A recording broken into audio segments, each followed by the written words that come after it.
CJ Peterson, and welcome to The Journey is Real, where we talk to real people with real passions who share a real portion of their heart.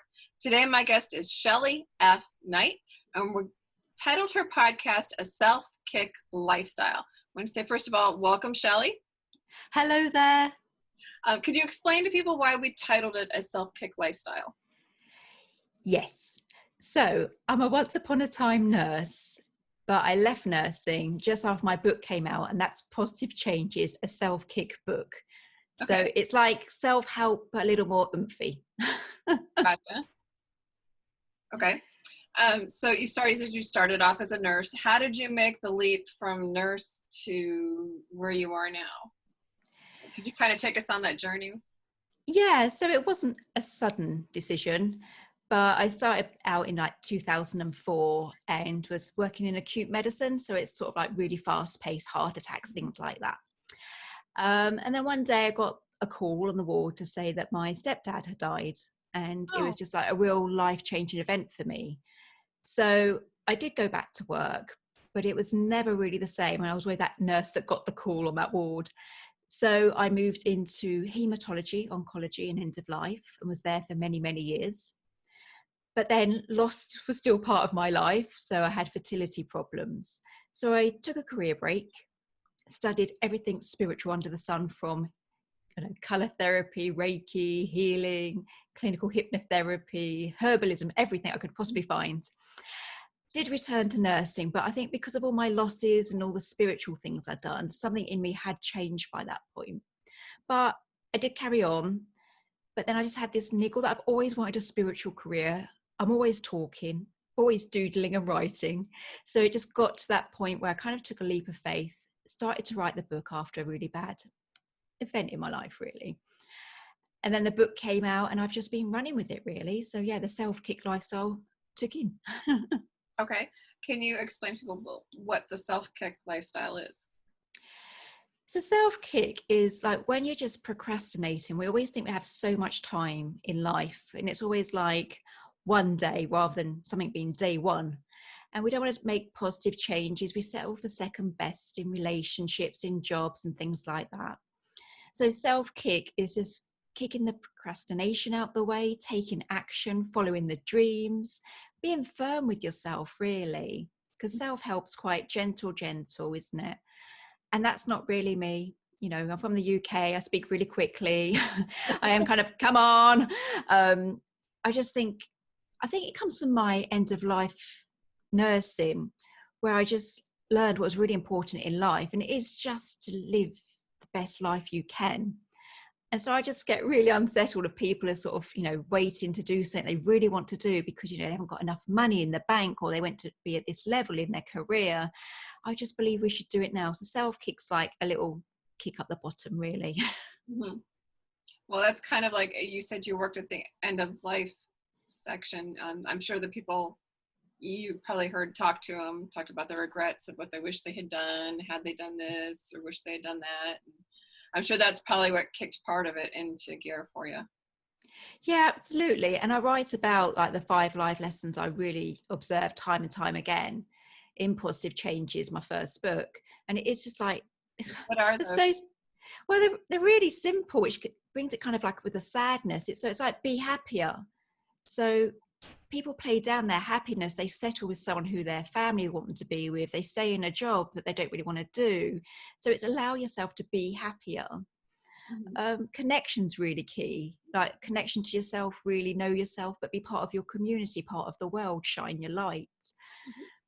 Speak your truth came up a lot, especially I find this really interesting, but especially in breast cancer ladies who suppressed their words and emotions for years on their chest. They've held everything in. And they'd always say, speak your truth. And it doesn't mean it is the truth, but it's your version of truth, which is really valid. We often bite our tongue, we say here in the UK, like bite my tongue, choose your battles. But, it doesn't do any good to keep your words in, whether you tell the person or yourself in a journal or a counsellor, speak your truth. Well, if you don't, you're hurting yourself. Because if you hold it in for too long, it actually will start to affect you physically. Yeah, I talk about dis-ease, like disease, but dis-ease, where your body just starts to, you know, fester with these thoughts and these unsaid words because you resent them. You don't do forgiveness. So I believe in speaking your truth. Mhm. Probably too much. It's not a bad thing. I mean, you can speak your truth in love. You know, Yeah. They said, do more of what you love, which I thought, again, was one of these really simple things. But it is that procrastination, doing what your partner wants to do, thinking you'll do it later in life when the kids have left home. So, yeah, do more of what you love. well, and that one, you know, if you're doing something your partner will love, try to see if there's a way that you guys can enjoy it together. When my husband and I first got together, he loved, you know, Formula One racing. Wasn't really my thing. So I thought, okay, but he loves it. He's passionate about it. You know, I'll watch it. And I did. And I picked a couple guys that I kind of followed up through. I had my number one and number two and followed them up through the races. And it got exciting for me. So it's like Yeah.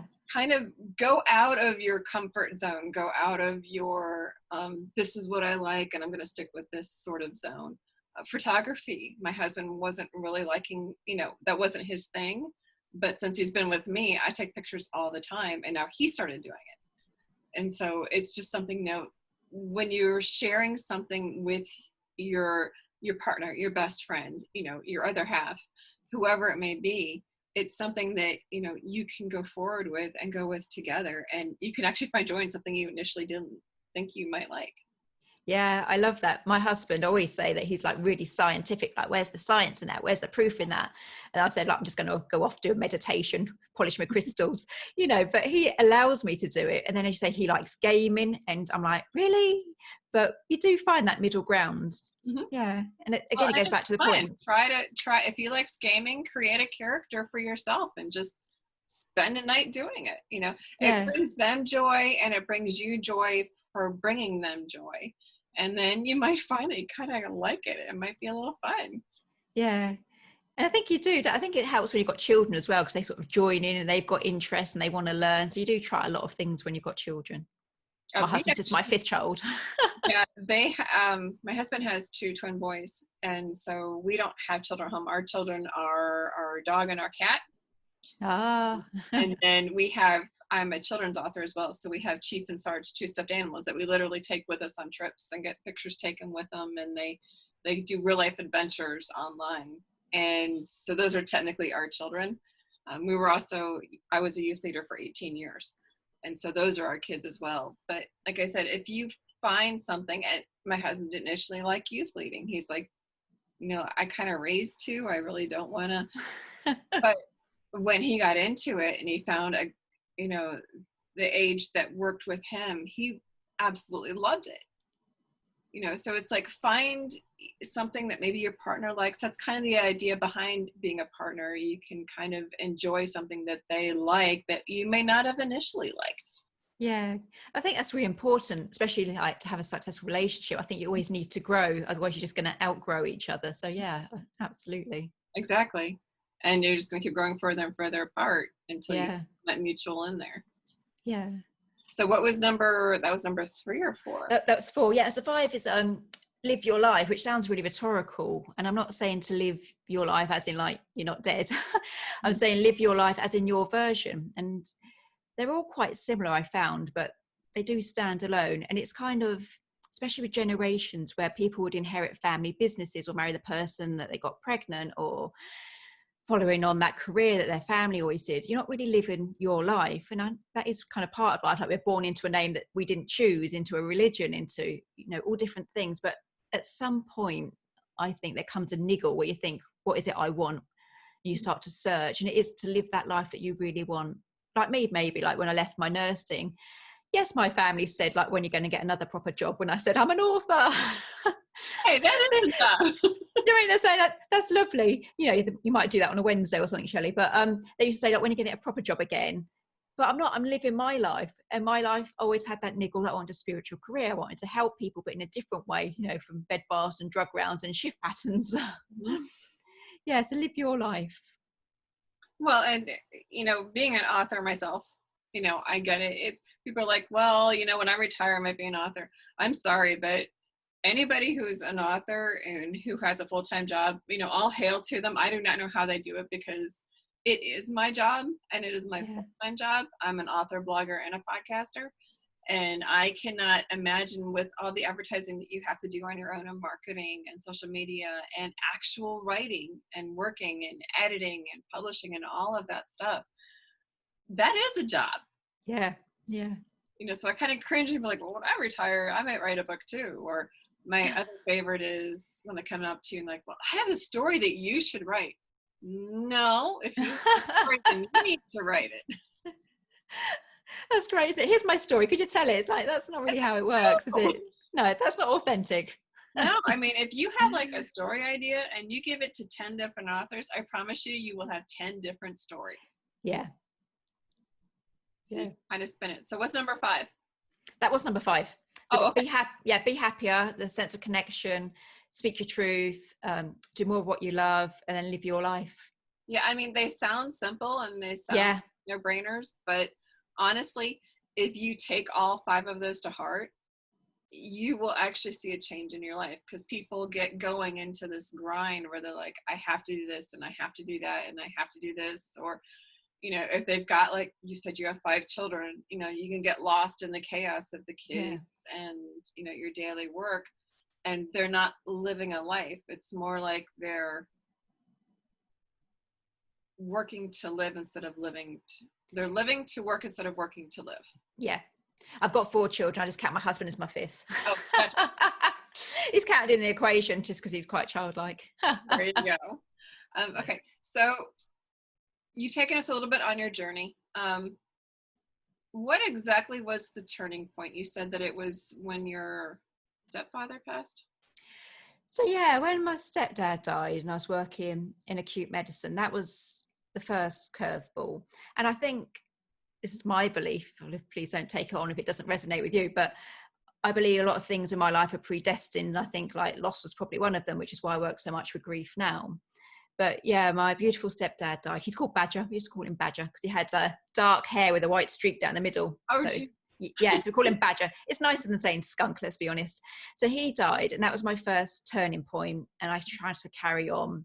But then I had huge fertility problems, and people don't think you do. Everyone thinks they know your story because you have 4 children. But, I'd like 7 or 11 quite happily, but it just wasn't meant to be. So it was during my last pregnancy that it was all just got really horrible. Hugest psychological journey I ever went through. There was a real shift in me, and I think it changed me. I think I'm a better person now than I was then. I wasn't hideous, but I think now I'm a lot more confident in myself, my intuition. I trust myself. But yeah, I was pregnant and I was 40, which is considered old here in the UK. Don't know about with you, but yeah, to me, over here, that I'm old. That's a lot for pregnancies here, yeah. Yeah, so I was considered like an old lady, and I was pregnant. We'd had 7 miscarriages that we know of. Oh my goodness, bless your heart. Yeah, and so I was pregnant with what turned out to be my last pregnancy. I won't give too many details in case anyone's queasy, but yes, things weren't going very well. It was a multiple pregnancy. Got to the 20-week scan, and there was 1 child left, and they just said, they're never going to make it. You need to terminate. You're going to, miscarry by 28 weeks. But I'm quite spiritual. I think from like my stepdad dying, all the things I studied in my career break. And I just had this real knowing, intuition that I had another child to come. And I'm quite feisty, and I don't really back down when I think I'm right. That's okay. A little feistiness. Yeah. That's coming from a Texan.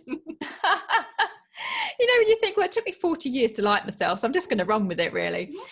So yeah, I was pregnant. They said she wasn't going to make it. I thought she was. And I just threw everything spiritual, everything I could possibly try. I tried. So I did sort of like Reiki, laughter yoga, journaling, affirmations, anything. And I just tried it all. I don't know if I hadn't have done, if we wouldn't have our very lively 6-year-old now.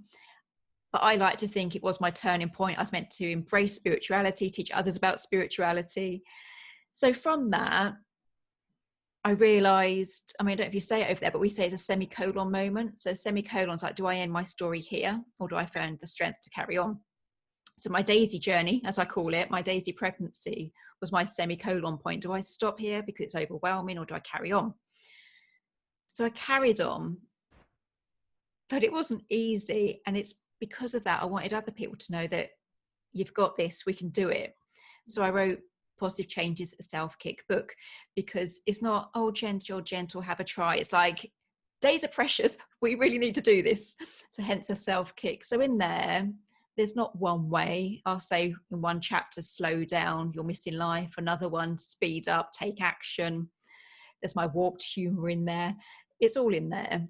But I just wanted to try and tell people when they're stuck, after loss, whether it's the loss of a pregnancy, a loved one, confidence, whatever it is, we need to find those inner tools to carry on. So that's how the book came about. It sounds really miserable now. I've said it aloud, doesn't it? No, actually, no, it doesn't. Because it's not miserable. It's actually humorous. Yeah, when people are in those situations, I always turn to humor. I used to be a catastrophe adjuster. And so we'd walk up to situations where everyone just like lost everything. And you got to bring humor into it to lighten it up a little bit so they can actually see the light. Yeah. So when people are in those situations, a little humor helps. Yeah. They don't know where to go and which way to turn. So your book kind of be like a life preserver for them. Like, okay, got this. Now what do I do? Yeah. And they're all bite-sized chapters because I'm a real people watcher. And I realize that everyone's just too busy and they always say, we haven't got the time. So everything's like a bite-sized chapter, like a page per chapter. And I say it's just a mishmash. There's loads of tools in there. I get you to write to your body because I didn't like my body when it was miscarrying. I get you to write your own eulogy because, how do you want to be remembered? Are you on that path that's getting you to be how you want to be remembered? I get you to write to bullies, and it's all in there.